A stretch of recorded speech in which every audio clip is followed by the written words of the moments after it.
Alright, so this is our senior design project in its complete form.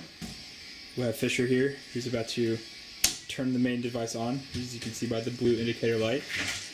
So with that on, we can pretty much power up everything, including our ambient red lighting, as you can see here, and then the back lighting is adjustable using a dimmer switch up here. So, real quick, we're going to take a look inside the top. This is that is powering the motor, or powering the carrier. As you can see, it's powered by a motor, the belt down there. Can't really see it there. But this bar here is for positioning purposes. This solenoid will pop out after the cycle is run. Then the motor will turn on for a slow RPM, and then this bar will hit the solenoid here to make sure it's in the same position all the time. So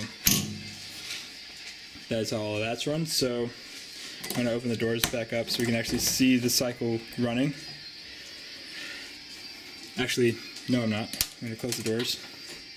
That's good there. And we'll actually set the pin.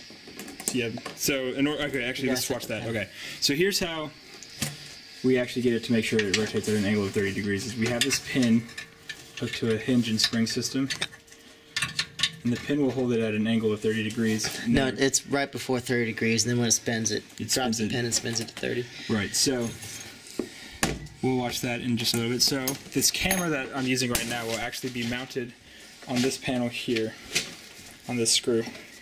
So we'll just sort of simulate that by me holding it here, and then we can zoom in the camera, zoom out, do whatever we need to, but for right now, let's watch the bottle's rotation. Do you want so, and then when Chad pushes the button, so now the pin flew out, you can see, and now it's rotating at an angle of 30 degrees.